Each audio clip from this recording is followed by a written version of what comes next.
আজকের পর্বে আপনাদেরকে নিয়ে যাব থাইল্যান্ডের সবচেয়ে চমৎকার শহর ফুকেটে। এই ভিডিওতে আমি তুলে ধরব কিভাবে মাত্র 3 দিন এবং 2 রাতে ফুকেটে সবচেয়ে জনপ্রিয় আইল্যান্ডগুলো ঘুরে দেখবেন। তাছাড়াও কোথা থেকে কম খরচে ট্যুর প্যাকেজ নেবেন এবং কি কি ধরনের প্রয়োজনীয় পূর্ব প্রস্তুতি আপনাদের প্রয়োজন হবে, কোন সময় গেলে এইরকম সৌন্দর্য পাবেন ইত্যাদি সহ যাবতীয় সকল তথ্য বলে রাখছি।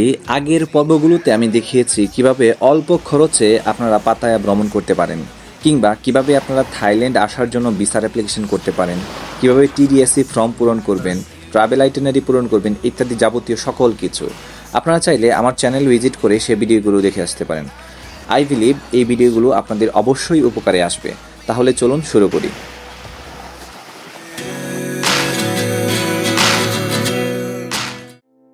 ঢাকা থেকে আপনারা দুইভাবে ফুকেট যেতে পারেন। একটি হচ্ছে ব্যাংকক হয়ে, অপরটি হচ্ছে সরাসরি ফুকেট ইন্টারন্যাশনাল এয়ারপোর্ট। খুলে বলছি, যারা ব্যাংকক হয়ে যাবেন তাদের ঢাকা থেকে সরাসরি সুবর্ণভূমি ইন্টারন্যাশনাল এয়ারপোর্ট নামতে হবে। সেখান থেকে আপনারা টার্মিনালেই ফুকেট যাওয়ার গাড়ি পেয়ে যাবেন, অথবা ডোমেস্টিক কোনো কানেক্টেড ফ্লাইটে আপনারা যেতে পারেন। তবে সরাসরি ঢাকা থেকে ফুকেট যাওয়াটা কিছুটা বিড়ম্বনাময়, কেননা ঢাকা থেকে ফুকেটে সরাসরি কোনো ফ্লাইট নেই।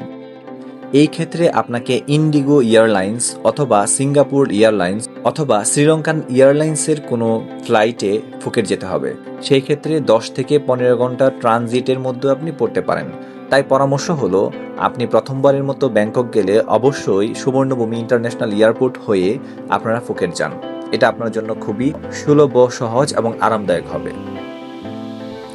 সুবর্ণভূমি ইন্টারন্যাশনাল এয়ারপোর্টের বাস টার্মিনাল থেকে কোনো কারণে আপনারা ফুকেটের টিকিট ম্যানেজ করতে না পারলে সেখান থেকে আপনারা গ্র্যাব অথবা ট্যাক্সি রিজার্ভ করে সরাসরি সাই মাই থাই অথবা সাউদার্ন বাস টার্মিনাল, যেটি থাইল্যান্ডের সেন্ট্রাল বাস টার্মিনাল, সেখানে পৌঁছে যাবেন।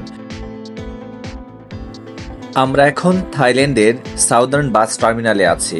এটি সন্ধ্যা 7টার মধ্যে বন্ধ হয়ে যায়, তাই আপনারা আগে সেখানে পৌঁছাবেন এবং সম্ভব হলে আগে থেকে টিকিট কনফার্ম করে রাখবেন।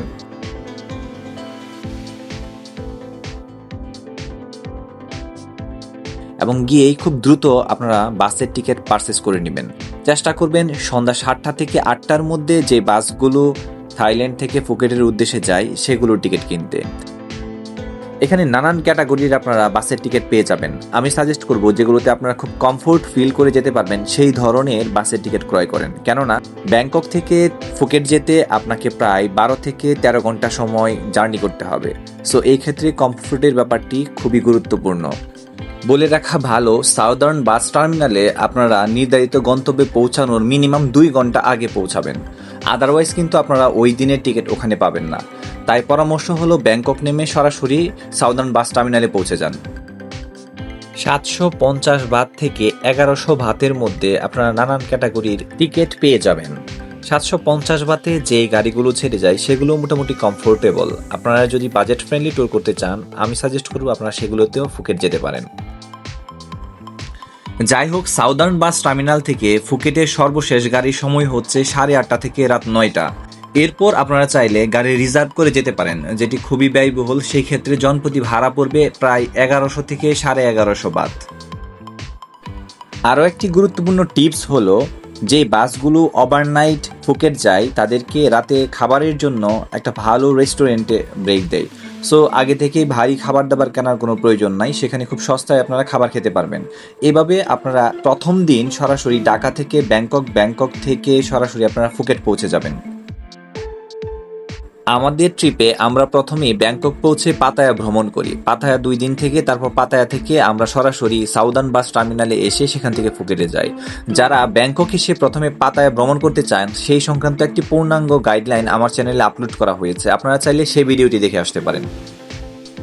পরদিন সকাল 10টার মধ্যে আপনারা ফুকেট বাস টার্মিনাল 1-এ পৌঁছে যাবেন। এখন প্রশ্ন হলো, ফুকেটে আপনারা কোন সিটিতে থাকবেন? আমি স্ট্রংলি সাজেস্ট করব ফুকেটে আপনারা অবশ্যই পাতং সিটিতে থাকবেন। পাতং ফুকেটের সবচেয়ে দুর্দান্ত প্লেস। পাতংয়ে থেকে আপনারা বিভিন্ন আইল্যান্ডে খুব সহজে ট্যুর করতে পারবেন এবং এখানে আপনারা বাঙালি রেস্টুরেন্ট এবং অন্যান্য সকল সুযোগ সুবিধা পেয়ে যাবেন। কেননা এখানে বাংলা স্ট্রিটের মতো জায়গাও রয়েছে যেখানে আপনারা নাইট লাইফ উপভোগ করতে পারবেন। So I strongly recommend পাতং city. চলুন প্রথম দিন পাতংয়ে পৌঁছে আমরা কি করেছিলাম সেগুলো একটু দেখে আসি। আমি আছি এখন পাতং বিচের উত্তর পাশে।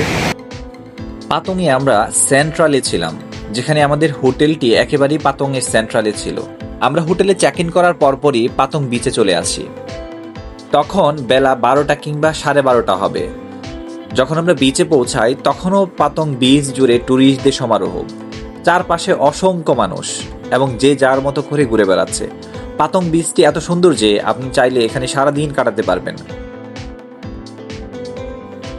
পাতং বিচের এক পাশে পাহাড়, অন্য পাশে নীল সমুদ্র। এখানে প্যারাসেলিং থেকে শুরু করে অসংখ্য অ্যাক্টিভিটি করার সুযোগ রয়েছে। চলুন পাতং বিচের সৌন্দর্য দেখতে দেখতে আপনাদেরকে কিছু ইনফরমেশন শেয়ার করি। আপনারা ব্যাংকক থেকে যখন ফুকেট বাস টার্মিনাল 1-এ পৌঁছাবেন, সেখান থেকে পাতং কিন্তু মোটামুটি বেশ খানিকটা দূরে। সেখান থেকে আপনাদের ট্যাক্সি রিজার্ভ করলে মোটামুটি 500 থেকে 550 বাত লাগবে। তাই সময় অপচয় না করে খুব দ্রুত ট্যাক্সি নিয়ে আপনারা পাতং শহরে চলে আসবেন।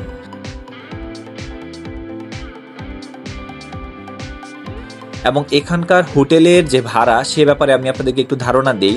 এখানে আপনারা যদি পিক সিজনে আসেন তাহলে পার রুমের ভাড়া মোটামুটি 1500 থেকে 2000 বাতের মধ্যে পেয়ে যাবেন। কিন্তু আপনারা যদি অফ সিজনে আসেন কিংবা সামনের ঈদের ভ্যাকেশনে যান তাহলে কিন্তু খুব কম খরচে আপনারা রুম পেয়ে যাবেন।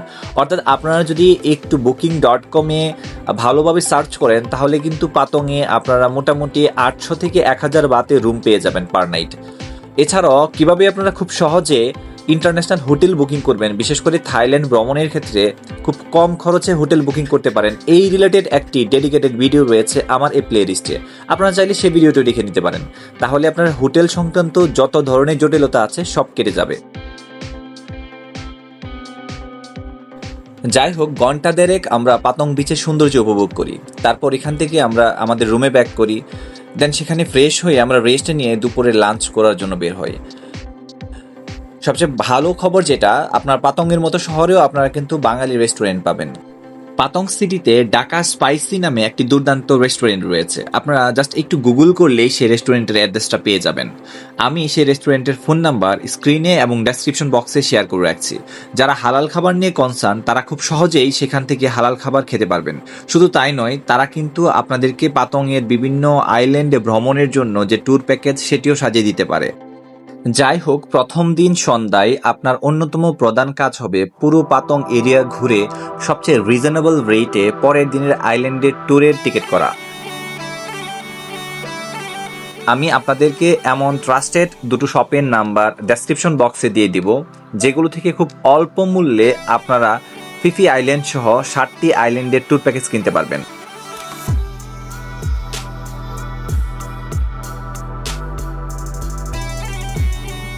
শুধু তাই নয়, আমি আপনাদেরকে এটিও পরামর্শ দিব যে আপনারা স্পিড বোটে না গিয়ে ক্যাটামেরানে যাবেন। ক্যাটামেরান এবং স্পিড বোটের মধ্যে পার্থক্য হচ্ছে স্পিড বোটে 15 থেকে 20 জন যাবেন এবং ক্যাটামেরানে 50 থেকে 60 জন যাবেন। যেহেতু এটি আন্দামান সাগরে অবস্থিত, কম্পারেটিভলি ক্যাটামেরানে আপনারা রিস্ক ফ্রি ভাবে ঘুরতে পারবেন এবং সেখানে রোলিং খুব কম হবে।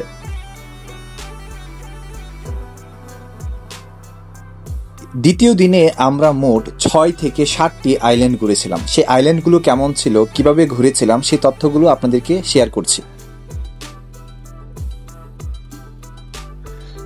ফুকেটের আইল্যান্ডগুলো ভ্রমণের জন্য আপনাকে খুব সকালে রুম থেকে বের হতে হবে। অর্থাৎ আপনি যে এজেন্সির কাছ থেকে টিকিট পারচেস করবেন তারাই আপনাকে রুম থেকে পিক আপ করে নিয়ে আসবেন। আমরা 7টার মধ্যেই আমাদের যে জেটি ঘাট আছে সেখানে পৌঁছে যাই এবং তারা আমাদেরকে ডিটেলস গাইডলাইন দেয় যে কখন আমরা কোন আইল্যান্ডে পৌঁছাবো এবং কী কী ধরনের অ্যাক্টিভিটিস করব, কী কী করা যাবে এবং কী কী করা যাবে না। এখানে পৌঁছানোর পর একজন ট্যুর গাইড থাকেন যিনি সকল ইনস্ট্রাকশন আমাদেরকে দেন। Click a photo under the water. This one, not by today and not usually today. If next you go to another island, rafting, water activities, surfing, you still can use again. Same, if you want to buy after the foundation, you can buy it here. Everything that I recommend, we have the selling here only. And the last thing, the beach shoe. যাই হোক, সৃষ্টিকর্তার উপর ভরসা রেখে উত্তাল আন্দামান সাগরে আমাদের যাত্রা শুরু হয়। আমরা যে ক্যাটামারানে গিয়েছিলাম সেটি মোটামুটি অনেক বড় ছিল এবং সেখানে প্রায় 60 জনের মতো ট্যুরিস্ট ছিল। প্রায় 1 ঘন্টা জার্নির পর আমরা আমাদের প্রথম গন্তব্যে পৌঁছাই। আন্দামান সাগরের যে সৌন্দর্য, এক কথায় সেটি বর্ণনা করা অসম্ভব। যারা খালি চোখে কখনোই দেখবেন না, সেটি তাদেরকে বলে বোঝানো যাবে না। নীল এই সমুদ্রের সৌন্দর্য দেখতে দেখতে আমরা আমাদের প্রথম গন্তব্য ফি লিগনে পৌঁছাই। আপনারা যারা ফিফি আইল্যান্ড ট্যুর ভ্রমণের জন্য প্যাকেজ নেবেন, তাদেরকে প্রথমে ফি লিগন এই স্পটটিতে নামাবে। এখানে এই আইল্যান্ডের সৌন্দর্য দুইভাবে উপভোগ করা যায়। নাম্বার 1, যারা স্কুবা ড্রাইভিং অথবা স্নোরকেলিং করবেন, আর নাম্বার 2, যারা আলাদা ছোট ট্রেল বুট ভাড়া করে নেবেন। যেহেতু আমরা স্কুবা ড্রাইভিং কিংবা স্নোরকেলিং এর জন্য প্রিপারেশন নেইনি, সেহেতু আমরা আলাদা লং ট্রেল বুট বলে সেগুলোকে, সেই লং ট্রেল বুট ভাড়া করি। পার বুট জনপ্রতি আমাদের 400 বাত করে প্রয়োজন হয় এবং আমরা 2 জন যেহেতু গিয়েছিলাম, আমাদের 800 বাতের বিনিময়ে আমরা 1 ঘন্টার জন্য লং ট্রেল বুট ভাড়া করি, যে বুটটি আমাদেরকে এই আইল্যান্ডের অভ্যন্তরে নিয়ে যায়। 800 বাত বড় কথা নয়, এটার যে সৌন্দর্য সেটি আমি কখনোই আপনাদেরকে বলে বোঝাতে পারবো না। আপনারা যারা আইল্যান্ড ট্যুরের প্যাকেজ নেবেন, একটা ব্যাপার অবশ্যই নোট রাখবেন, আইল্যান্ড ট্যুরে কিছু হিডেন চার্জ থাকে। এটি ডিপেন্ডস করবে আপনার উপর। আপনি আসলে সেটি নিতে চাইলে আলাদা খরচ করতে হবে, না নিতে চাইলে কোনো আলাদা খরচ নেই। যেমন আপনারা লং ট্রেল বুট যেটি ভাড়া করবেন, এটি কিন্তু প্যাকেজের অন্তর্গত নয়। সেই ক্ষেত্রে আমি সাজেস্ট করব আপনারা প্যাকেজের অন্তর্গত না হলেও অবশ্যই লং ট্রেল বুট ভাড়া করবেন, কেননা এটি দিয়েই আপনারা আইল্যান্ডের প্রকৃত সৌন্দর্য উপভোগ করতে পারবেন। No swim, no smoke, no drone.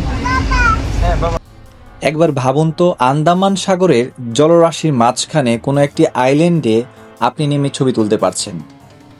ব্যাপারটি দারুণ না?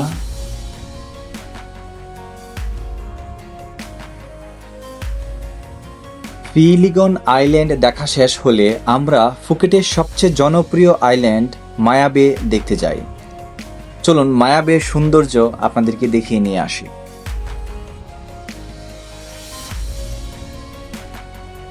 এটি মায়া বের এন্ট্রি পথ। ক্যাটামারান থেকে নেমে আপনারা ঠিক এই জেটিঘাট ধরেই মায়া বে আইল্যান্ডে পৌঁছাবেন।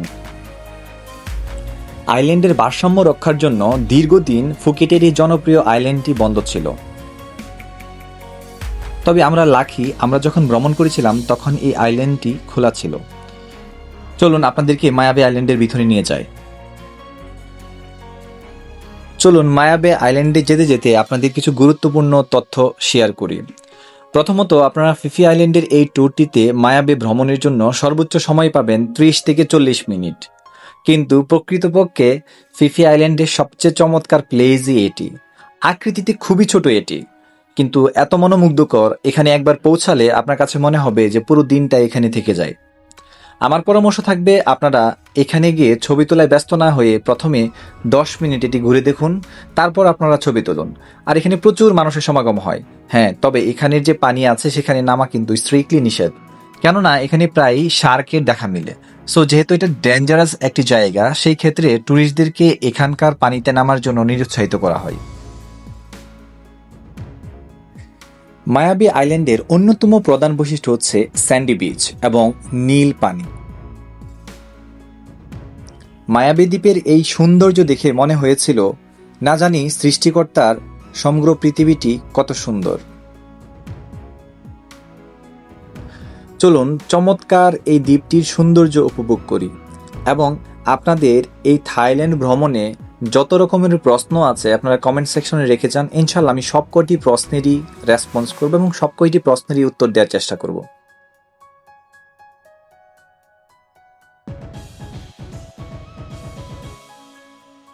চমৎকার মায়া বে দ্বীপটি দেখার পর আমরা যে স্থানটি দেখি সেটি হচ্ছে মাংকি কেভ। আপনারা ভিডিওতে যে স্থানটি দেখতে পাচ্ছেন এটি 100 বছরের পুরনো একটি কেভ। ধারণা করা হচ্ছে একসময় এখানে বানরের প্রচুর পরিমাণ সমাগম ছিল। দীর্ঘদিনের এই স্থানটি পরিত্যক্ত হয়ে গেলেও থাইল্যান্ডের ট্যুরিজম কর্তৃপক্ষ সেটিকে এখনও টিকিয়ে রেখেছেন। যদিও আমরা সেখানে নামিনি এবং সেখানে নামাও যায় না, দূর থেকে এটি সৌন্দর্য আমরা উপলব্ধি করেছি।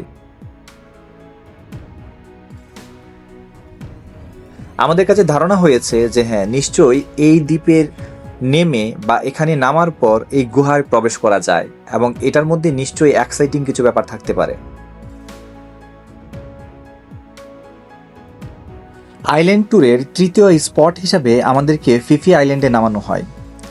অনেকেই ফিফি আইল্যান্ডে রাত্রি যাপনও করেন কিংবা এখানে থেকেই আইল্যান্ড ট্যুর করে থাকেন। যেহেতু আমরা ডে ট্যুরের প্যাকেজ সাজিয়েছিলাম, তাই ফিফি আইল্যান্ডে আমরা নেমে শুধুমাত্র দুপুরে লাঞ্চ করি এবং এখানে আমাদেরকে 1 ঘন্টা সময় দেওয়া হয়। লাঞ্চ শেষে কিছু সময় বেঁচে গেলে আমরা আইল্যান্ডটি একটু ঘুরে দেখার চেষ্টা করি। ফিফি আইল্যান্ডটিও দুর্দান্ত। আমি রিকমেন্ড করব, আপনারা যদি 1 সপ্তাহ ফুকেট ভ্রমণের উদ্দেশ্যে যান তাহলে অবশ্যই 2 রাত ফিফি আইল্যান্ডে থাকবেন। আপনারা চাইলে ফিফি আইল্যান্ড থেকেও ট্যুর প্যাকেজ সাজিয়ে বিভিন্ন আইল্যান্ড ভ্রমণ করতে পারবেন।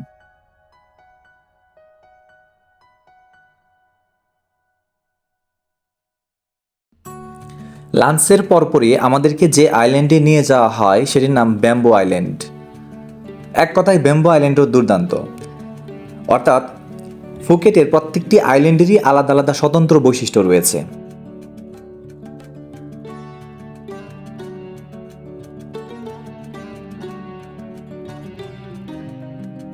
ব্যাম্বো আইল্যান্ডের অন্যতম প্রধান বৈশিষ্ট্য হলো এখানে ঝাউবন রয়েছে, যেটি আমরা অন্য কোনো আইল্যান্ডে গিয়ে পাইনি।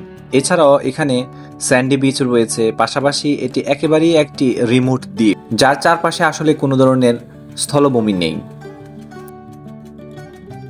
এবং আশ্চর্যজনক ব্যাপার হচ্ছে এখানে কেউ রাত্রি যাপনও করে না।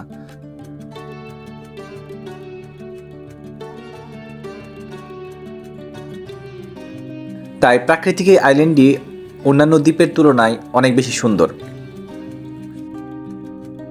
এছাড়াও ব্যাম্বো আইল্যান্ডের বৈশিষ্ট্য হলো এটির পানি একেবারেই স্বচ্ছ, স্যান্ডি বিচ, কিন্তু এখানে পাথর রয়েছে। আমরা ব্যাম্বো আইল্যান্ডে নেমে গোসল করেছিলাম এবং এটির যে সৌন্দর্য, মনে হচ্ছিল যে আমরা আরও সুযোগ পেলে 1-2 ঘন্টা বেশি সময় সেখানে থাকতাম।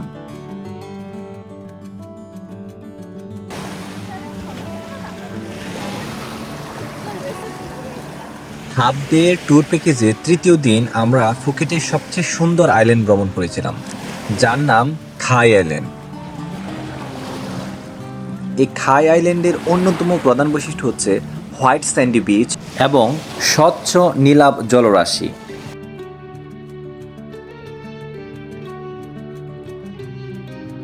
আমি এমন অনেক ট্যুরিস্টদেরকেই দেখেছি যারা কেবল পুরো দিনটাই খাই আইল্যান্ডে অতিবাহিত করেছে। খাই আইল্যান্ড এমন একটি সুন্দর দ্বীপ যেখানে গেলে আপনার কাছে মনে হবে যে আসলে পুরো দিনটা এখানে থাকতে পারলে সবচেয়ে বেশি ভালো হতো। সবচেয়ে উল্লেখযোগ্য ব্যাপার হচ্ছে খাই আইল্যান্ডে আপনারা খুব সহজেই স্নরকেলিং করতে পারবেন। আমরাও খাই আইল্যান্ডে স্নরকেলিং করেছিলাম, যেখানে পানির তলদেশে এক বিচিত্র জগতের সৌন্দর্য উপভোগ করেছিলাম।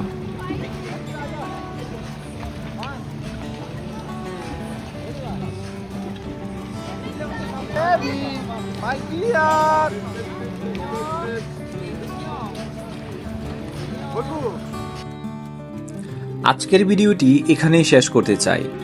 পাশাপাশি আপনাদেরকে অবগত করতে চাই যে আপনারা চাইলে পুরো ফুকেটেই 1 সপ্তাহ ট্যুর করতে পারবেন। খরচের সামারি আমি আমার ডেসক্রিপশন বক্সে শেয়ার করে দিচ্ছি। এছাড়াও প্রয়োজনীয় যত কন্ট্যাক্ট নাম্বার আছে আপনারা আমার ডেসক্রিপশন বক্সে পেয়ে যাবেন। আরও একটি ব্যাপার উল্লেখ করতে চাই, আপনারা চাইলে ডে ট্যুরে যে কোনো একটা দিন পাতং সিটি ট্যুর করতে পারেন। এছাড়াও যারা থাইল্যান্ড ভ্রমণ করতে আগ্রহী, আপনারা চাইলে আমার চ্যানেলে আপলোডকৃত এই সিরিজের ভিডিওগুলো দেখে আসতে পারেন, যেখানে আমি একেবারে থাইল্যান্ডের ভিসা আবেদন থেকে শুরু করে টিডিএসি ফর্ম পূরণ কিংবা থাইল্যান্ডে কোথায় থাকবেন, কিভাবে হোটেল খুঁজে বের করবেন, কিংবা যারা পাতায়াতে যাবেন কোথায় খাবেন, কোথায় থাকবেন, পাতায়াতে কিভাবে অল্প খরচে ট্যুর করবেন, কিংবা ফুকেটে কিভাবে ট্যুর করবেন, সকল তথ্য শেয়ার করে দিয়েছি।